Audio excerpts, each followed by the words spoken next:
Bonjour. Merci à tous d'être venus à cette conférence que nous animons avec mon confrère Maël Fablet du cabinet EY Bonjour à tous. et moi-même Stéphane Baïkov du cabinet Casertis. Nous avons choisi de vous parler de l'hébergement de données et de contenus, des obligations et des responsabilités qui pesaient sur les hébergeurs. Pourquoi ce sujet nous a semblé important? Eh bien d'abord parce qu'aujourd'hui, il y a plus de 2 milliards de sites web dans le monde entier. Et c'est l'hébergement web qui permet à l'ensemble de l'Internet aujourd'hui de fonctionner, effectivement, de nous permettre d'accéder à un contenu à n'importe quel moment. C'est un secteur en pleine progression qui, aussi du fait de la pandémie, a connu un essor considérable. Aujourd'hui, on considère que le secteur de l'hébergement représente à peu près 70 milliards de dollars et on vise en 2026 que ce secteur ait un poids économique de l'ordre de plus de 150 milliards de dollars. Quelques chiffres, quelques focus. Aujourd'hui, c'est GoDaddy qui domine le secteur de l'hébergement, avec 10% des sites web hébergés. Et c'est l'hébergement en nuage qui connaît la croissance la plus rapide. Et enfin, en mai 2019, on comptait 330 000 fournisseurs d'hébergement. Donc voilà, compte tenu de ces chiffres un peu vertigineux, Maël et moi, nous sommes intéressés à ces problématiques, notamment en termes d'obligations et de responsabilités, puisqu'au-delà d'avoir un poids économique important, il y a une évolution législative et jurisprudentielle très importante, que ce soit au niveau français ou européen. Et souvent, c'est le niveau européen qui vient influencer ce qui se passe sur le territoire français. Alors, je suis perdue dans mes slides. Donc, Oui, pardon. Le premier thème sera relatif à l'hébergement de données à caractère personnel et sur ce qu'on entend comme hébergeur au sens du RGPD. L'hébergeur, au sens du RGPD, ça va être celui, et de manière générale, celui qui va mettre un espace de stockage à destination d'un responsable de traitement pour héberger des données. Il va avoir la qualité de sous-traitant. Sous-traitant au sens du RGPD, c'est-à-dire qu'il réalise un traitement pour le compte d'un responsable de traitement, et c'est le responsable de traitement qui va déterminer les moyens et les finalités. Quelles sont les implications de ce statut? Avec l'entrée en application du RGPD, l'hébergeur, le sous-traitant qui bénéficiait d'une forme d'immunité sur le plan de la responsabilité, se voit faire peser une responsabilité désormais importante. Alors évidemment, vous avez toujours le responsable de traitement au premier chef qui va supporter une responsabilité en cas notamment par exemple de faille de sécurité ou pour le non-respect des droits. Pour autant, aujourd'hui, depuis l'entrée en application du RGPD le 25 mai 2018, le sous-traitant, l'hébergeur, lui aussi peut voir sa responsabilité engagée. D'abord parce qu'il ne respecterait pas les obligations qui sont mises à sa charge dans le cadre du RGPD, mais aussi dans une hypothèse dans laquelle il ne respecterait pas les instructions qui lui sont données par le responsable de traitement. La définition du sous-traitant, elle n'est pas forcément évidente parfois dans certaines situations à imaginer. Elle vient parfois se chevaucher avec la notion de co-responsable ou responsable conjoint, mais aussi avec la notion de destinataire de données à caractère personnel. Dans le cadre d'une co-responsabilité de responsable conjoint, il y a un traitement en commun mis en place par deux responsables de traitement qui eux-mêmes vont déterminer les moyens et les finalités du traitement. Dans le cadre d'un destinataire, le destinataire reçoit des données et lui, ensuite, fait son propre traitement de données à caractère personnel. C'est par exemple la mutuelle d'entreprise à qui les employeurs vont envoyer les données. La mutuelle, une fois qu'elle a reçu ces informations, elle les traite pour son propre compte. Et se pose la question du sous-traitant, qui n'est pas toujours facile à mettre en œuvre, en tout cas à identifier. Les critères qui sont déterminés, qui sont définis par la CNIL, il faut retenir que le sous-traitant va agir pour le compte d'un responsable de traitement, sous son autorité et sous son contrôle. Voilà, c'est à peu près les critères qu'il faut retenir. Et dans cette hypothèse-là, le sous-traitant aura également une responsabilité. Et la première responsabilité, évidemment, du responsable de traitement, c'est de s'assurer que son sous-traitant présente des garanties suffisantes au sens du RGPD. Puisque, quelles sont les obligations du sous-traitant ? Il a une obligation générale de transparence et de traçabilité. Donc ça commence par quoi ? Ça commence par rédiger un contrat avec son responsable de traitement et le lui imposer si le responsable de traitement ne l'a pas proposé, qui rappellera l'ensemble de ces mentions qui sont obligatoires et fixées par l'article 28. Il ne pourra agir, le sous-traitant, que sur instruction écrite de son responsable de traitement. Il aura l'obligation, s'il fait lui-même appel à un autre sous-traitant, à obtenir l'accord du responsable de traitement. Et il aura évidemment l'obligation de réaliser son registre et de tenir à la disposition du responsable de traitement l'ensemble de la documentation qui va permettre de justifier de sa conformité. Le sous-traitant, évidemment, il a l'obligation de respecter les principes de privacy by design, privacy by default, de garantir la sécurité des données. Et il a surtout une obligation qui est fondamentale, une obligation d'assistance, de conseil et d'alerte. J'insiste sur cette obligation dans la mesure où la jurisprudence, en tout cas la CNIL, a d'ores et déjà condamné un sous-traitant, j'y reviendrai après, la société Futura International, à 500 000 euros d'amende pour ne pas avoir tenu compte des informations qui lui avaient été transmises par ses différents sous-traitants. J'y reviendrai.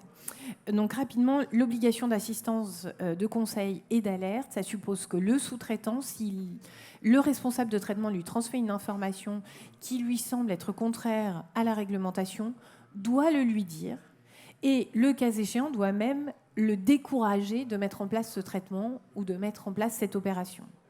Il a une obligation d'assistance tout au long de la relation pour s'assurer que le responsable de traitement est lui aussi en conformité. Et il a aussi une obligation, notamment en cas de faille de sécurité. Lorsque c'est le sous-traitant qui est victime d'une faille de sécurité, il doit en avertir immédiatement, sans délai, le responsable de traitement. Et c'est au responsable de traitement qui, par principe, doit avertir la CNIL et les personnes concernées dans l'hypothèse où il y aurait un risque sur leur vie privée. Donc vraiment, le rôle d'assistance du sous-traitant se joue pendant toute la relation contractuelle. Et sur le slide, les obligations article 28, voilà l'ensemble des informations qui doivent être intégrées au contrat régularisé entre sous-traitant et responsable de traitement. Et ces mentions sont obligatoires et les contrats ont dû être modifiés au 25 mai 2018. Alors, quels sont les leviers de négociation ? Évidemment, le prix. Vous avez vu ce petit clin d'œil à la reine-mère qui nous a quittés. Le prix de la prestation, mais ce prix dépend aussi des prestations qui sont proposées par le sous-traitant. Il se peut qu'il y ait des prestations complémentaires, que ce ne soit pas seulement de l'hébergement, mais qu'il y ait aussi des prestations de sauvegarde. Il se peut aussi qu'il y ait des engagements plus importants et des opérations qui soient réalisées au-delà d'un simple hébergement. Et dans ce cas-là, on pourra négocier le prix. Évidemment, les délais, ils vont être importants, notamment en matière de faille de sécurité, puisque le responsable de traitement, à partir du moment où il est avisé de l'existence d'une faille de sécurité, a 72 heures pour en avertir la CNIL. Ça suppose que le sous-traitant soit très réactif, lui donne l'information très rapidement et l'aide dans le cadre aussi de cette notification à la CNIL. Donc là, on peut jouer sur les délais et imposer peut-être au sous-traitant, dès qu'il a une information relative à une faille de sécurité, qu'il remonte l'information au responsable de traitement dans à peine 24 heures, le temps au responsable de traitement de respecter lui-même son délai de 72 heures. La répartition des responsabilités aussi, c'est mon camembert. Le contrat doit prévoir ça. La répartition des responsabilités entre le sous-traitant et les responsables de traitement. La répartition des responsabilités, ça peut être qui est-ce qui va informer les personnes concernées. Qui est-ce qui se charge de cette obligation d'information à destination des personnes concernées? Est-ce que c'est le responsable de traitement? Est-ce que ce sera le sous-traitant? La répartition des responsabilités, elle va se jouer aussi sur qui adresse la notification à la CNIL en cas de faille de sécurité. Le principe, c'est que c'est au responsable de traitement d'avertir la CNIL. Mais il est possible qu'il y ait des aménagements dans le contrat et que finalement ce soit au sous-traitant qui peut-être lui-même est à l'origine, en tout cas c'est lui qui a subi la faille de sécurité, et dans cette situation, il est plus à même de remonter les informations à la CNIL plutôt que le responsable de traitement. Donc voilà, il y a tous ces aménagements qui peuvent être mis en place. Sur l'assistance et la collaboration, eh bien, comme je vous l'indiquais, le RGPD impose, et la loi informatique et liberté, impose aux sous-traitants de collaborer avec le responsable de traitement. Il est aussi tout à fait possible d'imaginer qu'il y ait une forme de surcollaboration qui soit exigée du sous-traitant ou demandée, et ça peut être de la formation des salariés du responsable de traitement. Tout peut être imaginé pour que le sous-traitant soit vraiment à la disposition du responsable de traitement pour s'assurer de la conformité. Les points de vigilance sur lesquels je voulais revenir, mais c'est pas très intéressant, c'est mon warning, donc le slide est un peu superflu, c'est vraiment tout ce qui est droit des personnes concernées. Il est fondamental de gérer l'exercice des droits. Déjà, j'en parlais tout à l'heure, l'information des personnes. Qui informe les personnes? Ensuite, qui gère l'exercice des droits? Dans l'hypothèse d'un droit d'opposition, il se peut que ce soit le sous-traitant qui reçoive d'abord l'information et il lui appartient de remonter l'information au responsable de traitement. Mais il faut que sur le plan opérationnel, tout ça soit efficace. C'est ma jurisprudence Futura Internationale dont je parlais tout à l'heure, avec une amende de 500 000 € prononcée par la CNIL, puisque la société Futura Internationale qui travaillait dans le domaine de l'énergie avait pour pratique de prospection commerciale la prospection téléphonique. Et elle avait 35 sous-traitants. 35 sous-traitants qui passaient des appels. Et en fait, les 35 sous-traitants ne coordonnaient absolument pas les informations entre eux et l'exercice des droits d'opposition. C'est-à-dire que des personnes se sont vues harcelés par les sous-traitants de la société Futura Internationale, alors que régulièrement, ils exerçaient leur droit d'opposition, que ce soit par téléphone, par mail ou même en recommandé avec accusé de réception. Et des plaintes ont été déposées auprès de la CNIL, et la CNIL a considéré qu'il n'y avait aucune coordination entre les sous-traitants qui ne remontaient pas l'information au responsable de traitement et le responsable de traitement qui ne s'intéressait pas vraiment aux remontées d'informations. Donc, cette jurisprudence pour illustrer le fait qu'il est fondamental que tout ce qui est exercice des droits soit bien cadré entre le responsable de traitement et le sous-traitant. J'en ai fini. Pardon. Je reprends la répète. Alors, l'autre point un peu sensible, enfin très sensible en matière d'hébergement de données, c'est la localisation des données. Aujourd'hui, avec les systèmes cloud mutualisés, semi-cloud, etc., c'est pas évident de savoir où sont techniquement localisées les données, ce qui pose des problèmes de transfert de données au sens RGPD. Alors là, vous avez la carte de la CNIL, la carte éditée par la CNIL qui montre l'état de la protection des données dans le monde. Les pays en bleu marine, bleu foncé sont les pays qui ont un niveau de protection adéquat. Les mauves violets ont un existant, donc une autorité de contrôle, un début de loi, mais pas aussi protecteur que le RGPD. Et les pays en gris n'ont rien. Donc ce qu'on comprend, c'est que finalement l'Europe est une sorte de safe space sur la protection des données. Et les données, quand elles sortent d'Europe, à quelques exceptions près, on est dans des pays qui ne vont pas avoir un niveau de protection équivalent. Et le principe va être l'interdiction du transfert vers ces pays. Donc effectivement, c'est vraiment essentiellement l'Union européenne avec le RGPD, des pays de l'espace économique européen, la Norvège, la Suisse, qui vont être considérés comme équivalents. On a une décision de la Commission européenne qui dit « Ok, c'est bon, c'est équivalent ». Très récemment, on a le Japon qui a rejoint la liste et quelques pays un peu isolés, Nouvelle-Zélande, Uruguay, Argentine, Israël, îles Féroé, mais ça reste quand même assez rare. Et ce que vous voyez bien sur cette carte, c'est que des pays avec lesquels on va travailler beaucoup en matière de prestations informatiques, comme l'Inde, la Chine ou les États-Unis, ne sont pas des pays adéquats. Donc transférer des données, le principe c'est l'interdiction. Transférer des données personnelles, et quand on dit transférer des données, ça veut dire les faire héberger dans ces pays, mais ça veut aussi dire permettre un accès aux données européennes par ces pays. C'est-à-dire que c'est le transfert au sens juridique, c'est pas forcément un transfert, j'allais dire physique, mais c'est pas le bon terme, mais un transfert effectif de la donnée qui part aux US, par exemple. Ça peut être un prestataire de maintenance, un éditeur d'une solution en SaaS, par exemple, qui, dans le cadre de la maintenance, va accéder à mes données qui ne sont pas sorties de mon serveur européen. Le simple fait qu'il puisse accéder, une simple consultation, même sans droit d'extraction, est un transfert de données au sens du RGPD. Alors, je vais faire un focus sur les États-Unis parce que c'est ce qui a changé récemment. Enfin, vous avez sans doute suivi ça. Jusqu'en 2020, juillet 2020, on avait un système avec les États-Unis qui s'appelle Privacy Shield, qui était un code de conduite qui permettait finalement de transférer les données assez facilement vers des destinataires aux US qui étaient adhérents à ce code de conduite, au Privacy Shield. Donc tous les gros éditeurs, prestataires IT américains, évidemment, étaient adhérents. Vous travaillez avec un Microsoft, avec un Salesforce, etc. Ils étaient adhérents Privacy Shield, donc c'est bon, on se disait, pas de problème, on envoie les données. Privacy Shield, c'est mon blason, tout va bien. C'était un peu artificiel. Alors je vous passe le long feuilleton judiciaire qui a provoqué cette décision, mais depuis cette décision de la Cour de justice de l'Union européenne de juillet 2020, le Privacy Shield a sauté parce qu'on a considéré que finalement, c'était un peu artificiel. Bien qu'on adhère à un Privacy Shield, on n'empêche pas les autorités américaines d'accéder aux données détenues par des serveurs, par des entités américaines sur leurs serveurs ou leurs serveurs européens d'ailleurs.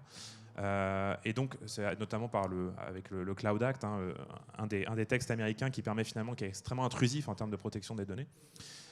Donc, les entités américaines adhérentes au Privacy Shield n'ont pas les moyens de s'opposer à ce type de demande des autorités américaines, et donc le Privacy Shield ne valait pas grand-chose. C'est pour ça qu'il a été annulé. Donc on se dit, bon bah voilà, pour les États-Unis, ça a un impact, mais c'est pas tout, en fait, ça va beaucoup plus loin. Le texte nous dit, mais en fait, ça vaut pour tous les pays, ça. Jusqu'à présent, enfin jusqu'en 2020, qu'est-ce qu'on faisait quand on envoyait des données hors de l'Union européenne vers un pays non adéquat? Vous envoyez vos données en Chine, au Mexique, etc.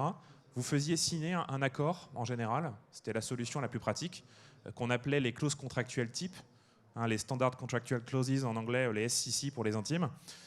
Document type, on changeait rien, on changeait le nom de la société en en-tête, on signait, et hop, c'était magique, les données étaient transférées, c'était légal.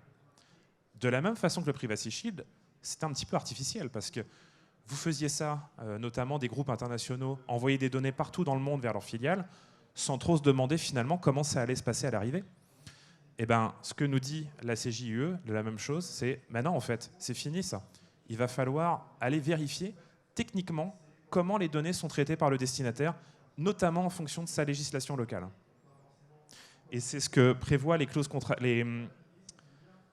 nouvelles guidelines du Comité européen pour la protection des données, le DPB, une méthodologie en 6 étapes. Ils vous disent, bon, bah alors on va cartographier, on regarde, vous avez des données, quel type de données, où elles partent, vers quel pays. Ensuite, quel est mon mécanisme de protection d'un point de vue juridique? Est-ce que c'est un pays adéquat? Par exemple, mes données partent au Royaume-Uni. Le Royaume-Uni a rebondi après la sortie, après le Brexit. Ils ont switché du RGPD vers une loi de protection nationale équivalente. Pas de problème, le Royaume-Uni, ça reste comme l'Europe, comme la Suisse. On peut transférer des données. Ah non, c'est un pays qui n'est pas adéquat. Quel est mon mécanisme de protection juridique? Les plus connus sont celui que je viens de vous dire, les clauses contractuelles type, mais on en a d'autres. Par exemple, les BCR, je ne sais pas si vous avez entendu parler des Binding Corporate Rules, qui sont un code de conduite intra-entreprise, intra-groupe, pour transférer des données librement au sein des gros groupes. Donc là, pareil, j'ai coché la case juridique, mais je n'ai pas été au bout. Étape 3, je vais évaluer le niveau de protection dans le pays d'arrivée. Ça veut dire, je vais regarder quelle est la réglementation locale et est-ce que mon destinataire a bien les moyens de respecter mes clauses contractuelles. Clauses contractuelles qui finalement réinjectent un peu du RGPD dans une relation bilatérale, mais encore une fois, ça c'est la théorie. En pratique, est-ce qu'il peut respecter ça? Ou est-ce que, comme pour les États-Unis, on va avoir une loi nationale qui vient en opposition avec les règles du RGPD, avec les règles que j'ai mises dans mes clauses contractuelles? Une fois qu'on a fait cette évaluation, on va en tirer des conséquences. C'est un petit peu la méthodologie EBIOS. C'est risque, c'est gros risque, je le mitigate, etc. Même principe.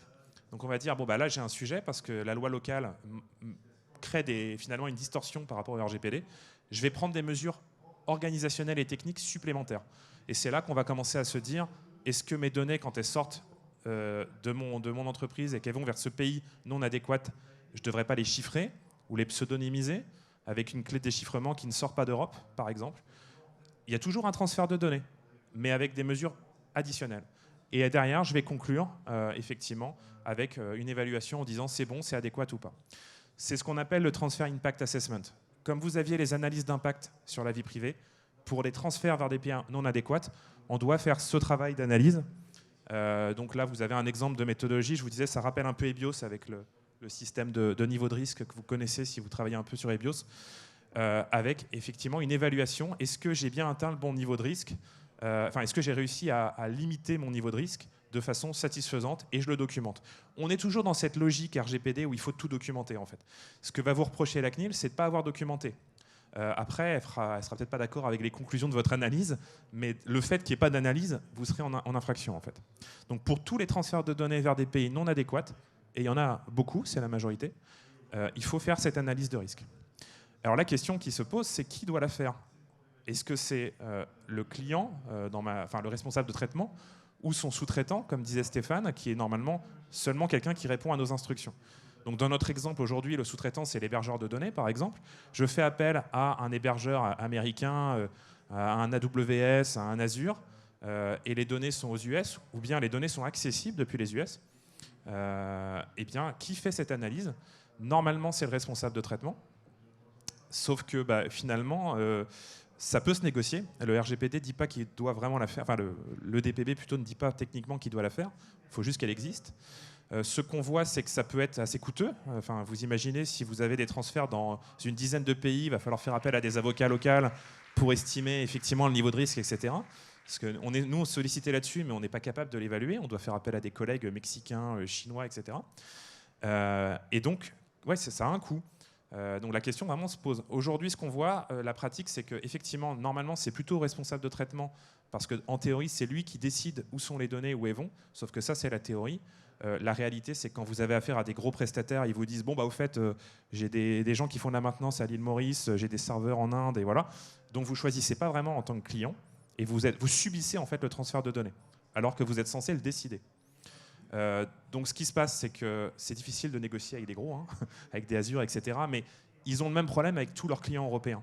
Et ce qu'on a vu, alors je l'ai vu récemment avec HubSpot, qui n'est pas un hébergeur, qui est plus un prestataire de solutions marketing, c'est qu'ils ont fait le Transfer Impact Assessment standardisé qui présente à tous leurs clients européens pour dire voilà comment on fait. Et ils disent notamment qu'ils ont des accès par des autorités américaines 2 à 3 fois par an. Ils ont le droit de discloser ce genre d'informations. Donc quelque chose à négocier, en tout cas retenez que c'est un chantier qu'il faut lancer. C'est depuis 2020, c'est obligatoire, mais clairement il n'y en a pas beaucoup qui se sont lancés. On commence tout juste. Changement de thème. On est un peu en retard, me dit-on. Deuxième volet de notre intervention, la responsabilité sur les contenus. Alors, qu'entend-on par contenu ? Là, cette fois, on va parler de contenu au sens large, que ce soit du son, de l'image, de la vidéo, du texte. Et les principes ont été posés par la directive du 8 juin 2000 européenne, qui a été transposée en droit français par la loi pour la confiance dans l'économie numérique du 21 juin 2004.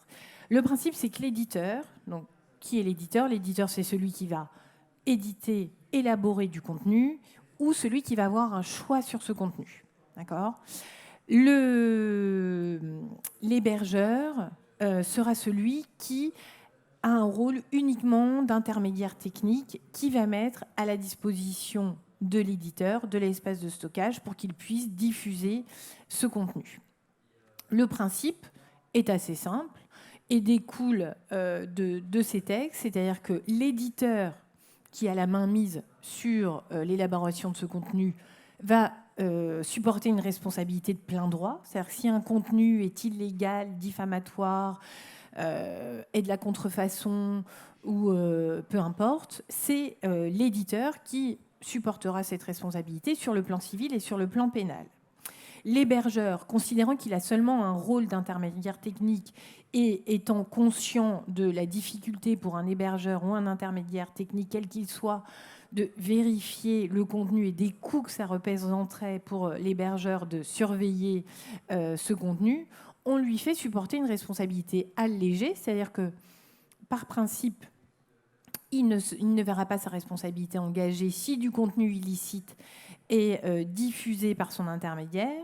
Il sera responsable à partir du moment où il aura un rôle actif sur la gestion de ce contenu.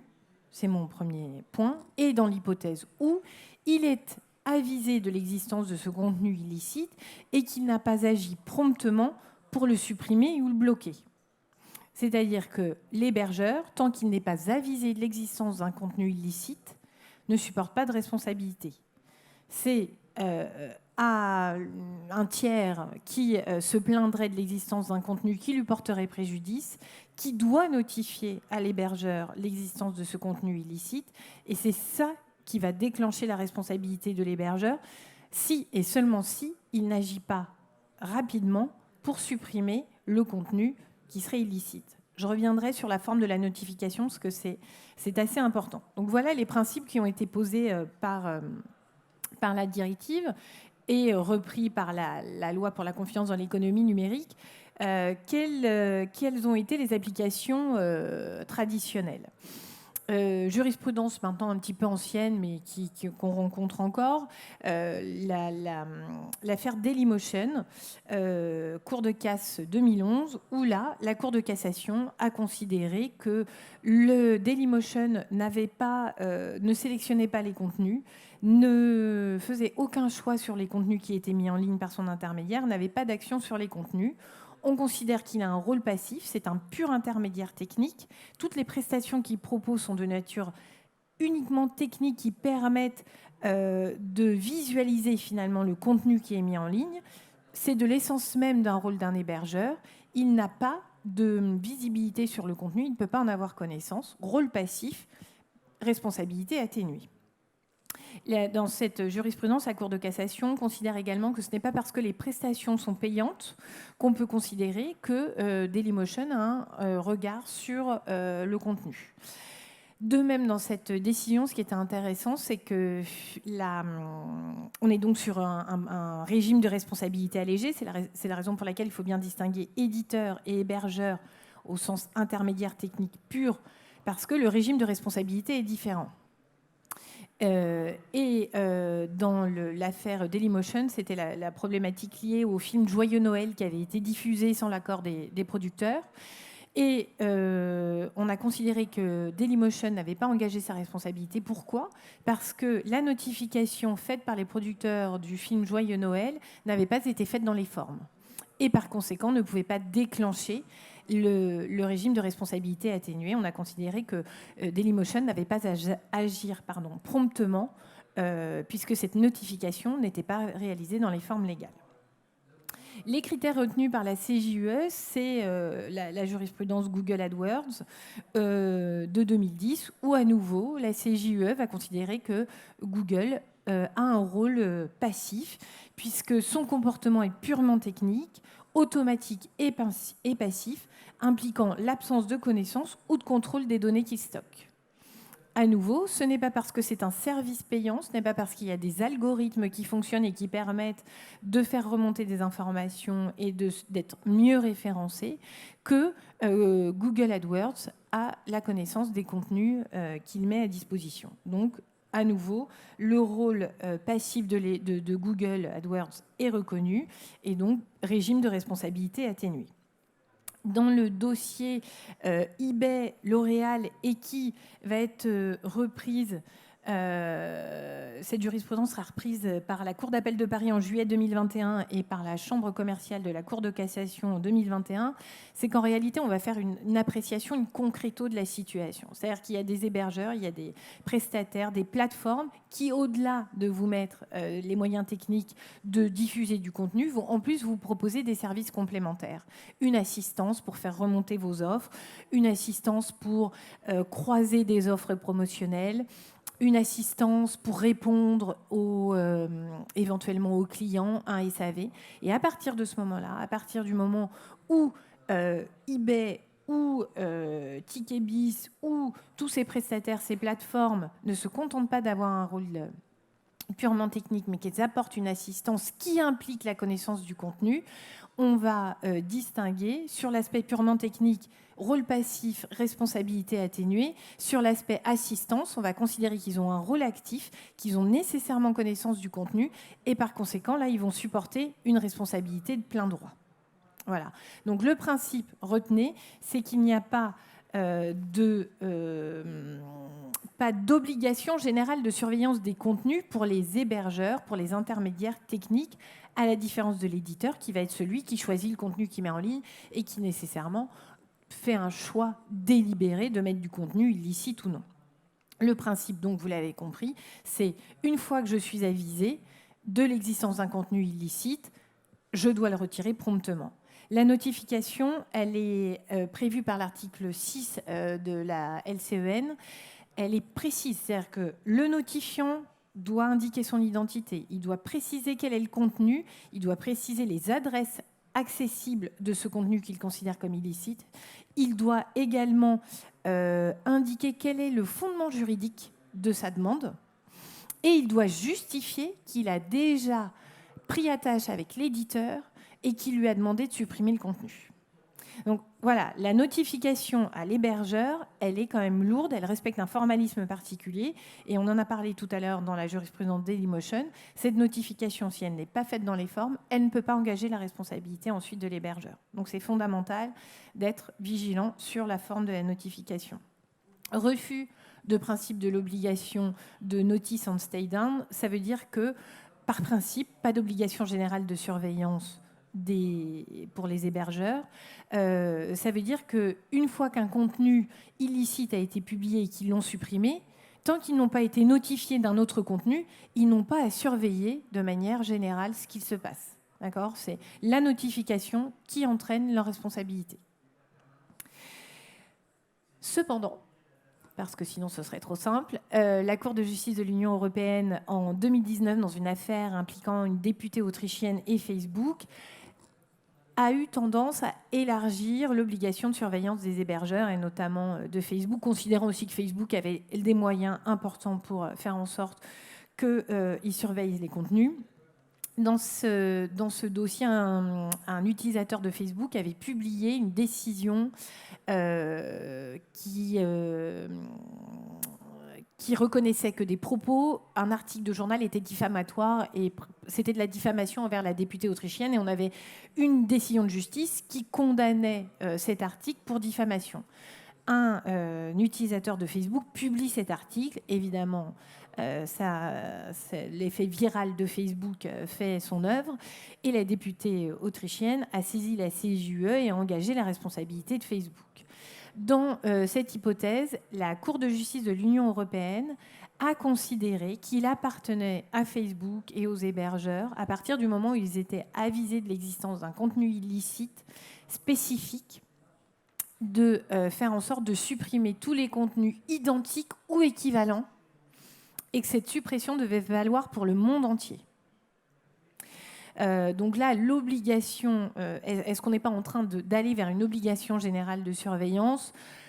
On aurait tendance, nous, juristes, à penser que non, et que c'est une obligation de surveillance spécifique, à attribuer un cas spécifique, parce que là, on a une décision de justice qui a reconnu l'existence d'un contenu diffamatoire.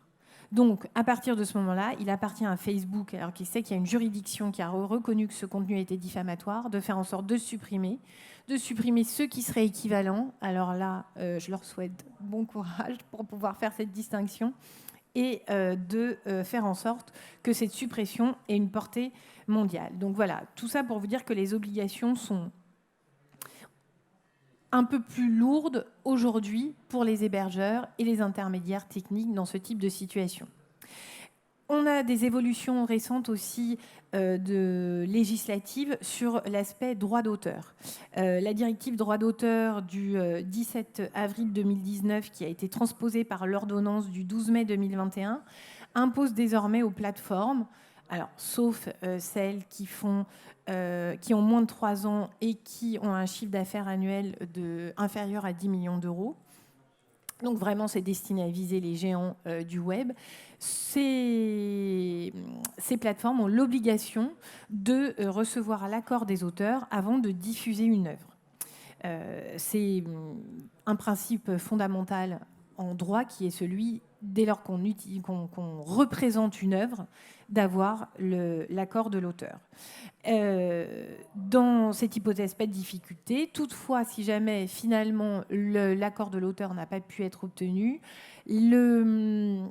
la plateforme n'engagera pas sa responsabilité si elle peut justifier d'avoir fait ses meilleurs efforts pour essayer d'obtenir l'accord de l'auteur, et si à partir du moment où elle était avisée de l'existence d'un contenu illicite, elle a à nouveau fait ses meilleurs efforts pour supprimer ce contenu de manière rapide. Est-ce que je voulais vous dire autre chose sur ce slide? Juste vous dire que cette directive a été transposée à l'article 137-2 du Code de la propriété intellectuelle. Je fais un petit focus sur des évolutions législatives récentes. La loi du 24 août 2021 qui a créé un nouveau délit qui est celui de la mise en danger par diffusion d'informations relatives à la vie privée, qui est susceptible d'être puni de 5 ans d'emprisonnement et de 75 000 € d'amende. Quel est ce délit? En fait, ça fait référence à l'affaire Samuel Paty, ce professeur qui avait diffusé des caricatures de Mahomet en cours et qui avait été identifié sur Facebook et finalement avait été assassiné par aussi l'intermédiaire de ces réseaux sociaux qui avaient focalisé des informations le concernant. Donc ce délit existe, c'est-à-dire le fait de diffuser des informations relatives à la vie privée susceptibles de mettre en danger la vie d'autrui, eh bien vous êtes susceptible d'engager votre responsabilité sur le plan pénal. Également, nouvelle réglementation qui est apparue dans l'été, la loi du 16 août 2022, qui vient en application du règlement européen du 29 avril 2021 pour la lutte contre la diffusion de contenus à caractère terroriste, qui impose aux hébergeurs de l'Union européenne de supprimer et bloquer des contenus terroristes dans l'heure. Alors ça suppose quoi? Ça suppose qu'au préalable, on ait reçu une injonction de retrait prononcée par l'OCLCTIC. Alors j'ai pris des notes parce que c'était compliqué. L'Office central de lutte contre la criminalité liée aux technologies de l'information et de la communication. Donc, vous avez la possibilité sur Pharos de dénoncer des contenus. Pharos envoie les informations à l'OCLCTIC qui prononce une injonction de retrait, et lorsque vous êtes notifié de cette injonction, vous avez 1 heure pour retirer le contenu. Si vous ne déférez pas à cette obligation, vous risquez un emprisonnement d'1 an ou 250 000 € d'amende. Sur le plan transnational, c'est l'Arcom qui est compétente, qui vous adressera une injonction de retrait également, et l'Arcom étant l'ex-CSA. Possibilité aussi de contester devant le tribunal administratif les décisions de l'OCLTIC. Voilà, j'en ai terminé sur ces slides. Enfin, je crois. On va terminer un peu avec les... Ah, j'ai plus de micro. Pardon. Merci. Pour terminer, un petit tour d'horizon de ce qui nous attend avec les projets de règlement européens qui vont arriver bientôt. Il était temps de réformer, parce que là, ce dont vous parle Stéphane depuis tout à l'heure, c'est l'application de la directive commerce électronique de 2000. Donc 2000, et après on a des décisions, Facebook, YouTube, Amazon, etc., eBay, que de plateformes qui ont été créées après 2000, à une époque où finalement, la directive de 2000 n'avait pas anticipé cette évolution du commerce électronique, clairement. Et vous voyez bien qu'il y a un petit problème, ne serait-ce que de terminologie, puisqu'on vous parle d'hébergeurs, et depuis tout à l'heure, on vous parle de Facebook, de YouTube, etc. Vous dites, mais ce n'est pas des hébergeurs. Donc effectivement, d'un point de vue professionnel, d'un point de vue opérationnel, ce n'est pas le même métier, on est d'accord. Sauf que ces plateformes, faute de meilleure qualification juridique, viennent se placer sous le qualificatif d'hébergeurs au sens de la directive de 2000. Mais on est d'accord que voilà, c'est pas, ils ne font pas tout à fait le même métier qu'un OVH, clairement. Et il n'y avait pas trop de sujets justement sur l'application de la directive, avec le système de retrait de contenu illicite, avec des vrais hébergeurs. Eux, on sait bien qu'ils n'ont pas de contenu. OVH, ils n'ont aucune idée de ce qu'il y a sur leur serveur. Ce n'est pas leur job. alors que, évidemment, un Facebook, un YouTube aura un peu plus de moyens pour contrôler, justement, filtrer, modérer les contenus, avant même qu'on en arrive au sujet de contenus illicites. Donc, qu'est-ce qui nous attend sur le plan européen? Alors, on a beaucoup de choses. Gros agenda numérique européen, on ne va pas tout traiter aujourd'hui. Ça fera des bons sujets pour l'année prochaine. On a le Data Act, on a le Data Governance Act. Déjà, il y a 2 trucs avec data dedans, donc il faudra qu'on en parle à un moment. On a le Artificial Intelligence Act. Bon, il y a plein de trucs qui nous arrivent dessus, et notamment le paquet numérique, avec 2 règlements qui sont un peu plus aboutis que les autres. Le Digital Markets Act et le Digital Services Act. Ils n'ont pas encore complètement été traduits en français, mais voilà. Donc DSA, DMA pour les intimes. Objectif de ces règlements, c'est de créer, de renforcer les droits fondamentaux des utilisateurs, pas uniquement des consommateurs, de plateformes web, de services numériques en Europe, et de favoriser aussi l'accès au marché, une meilleure concurrence sur le marché. Donc en ultra résumé un petit peu l'esprit de ces textes. Le DMA est plus, comme son nom l'indique, un Digital Markets Act. Le DMA est plus centré justement concurrence, marché, avec un objectif de faire monter en puissance des plateformes européennes face à ce qu'ils appellent les gatekeepers, qui sont les grosses, les GAFAM en fait, les grosses plateformes numériques qui trustent aujourd'hui les services numériques, et qu'on ait demain peut-être un Amazon ou un Netflix européen, et que ce ne soit pas uniquement les Américains et les Asiatiques finalement qui se répartissent ce marché des services numériques. Donc on est plus sur un sujet concurrence, et le DSA dont je vais parler maintenant est lui plus effectivement sur une logique de service. On est plus sur la directive de 2000, sur réguler les services numériques intermédiaires qui sont fournis entre Internet au sens global et des utilisateurs, qu'ils soient consommateurs ou professionnels. Donc vous voyez sur le schéma, l'idée, c'est effectivement j'ai l'Internet, comme on disait dans le temps. J'ai vraiment le web, j'ai mes utilisateurs, et entre les deux, j'ai des services intermédiaires. Qui peuvent être du vrai hébergement au sens traditionnel, qui va être de la marketplace, des plateformes de services numériques, je parlais de Netflix à l'instant. Toutes ces plateformes intermédiaires qui font le lien entre du contenu web et mon utilisateur vont être concernées par ce texte. Le texte, pour le coup, est abouti. Il a été adopté par le Parlement européen en juillet dernier. Il est en cours d'adoption par le Conseil de l'Union européenne, donc on est vraiment dans la dernière ligne droite. Et alors, les règles d'entrée en vigueur dépendent du temps que met le Conseil de l'UE à avancer, mais on peut estimer qu'il sera en vigueur d'ici fin 2023, peut-être début 2024. Donc ça va quand même arriver assez vite. Qu'est-ce qu'on a dans le DSA? Donc le DSA régule effectivement, va concerner ces prestataires de services intermédiaires de manière granulaire. Donc il y en a de plusieurs types. On a des simples transporteurs de données, on a des prestataires qui font de la simple mise en cache. On retrouve nos hébergeurs au sens traditionnel, les vrais hébergeurs. Je parlais d'OVH, des AWS pour des plus gros. Donc ça, c'est jusque-là les trois premiers prestataires. C'est ce qu'on avait dans la directive de 2000, parce que c'est comme ça qu'on connaissait le web à l'époque. Il y avait des éditeurs de sites et il y avait des hébergeurs, il n'y avait pas grand-chose entre les deux. Enfin, je schématise, mais vous voyez l'idée.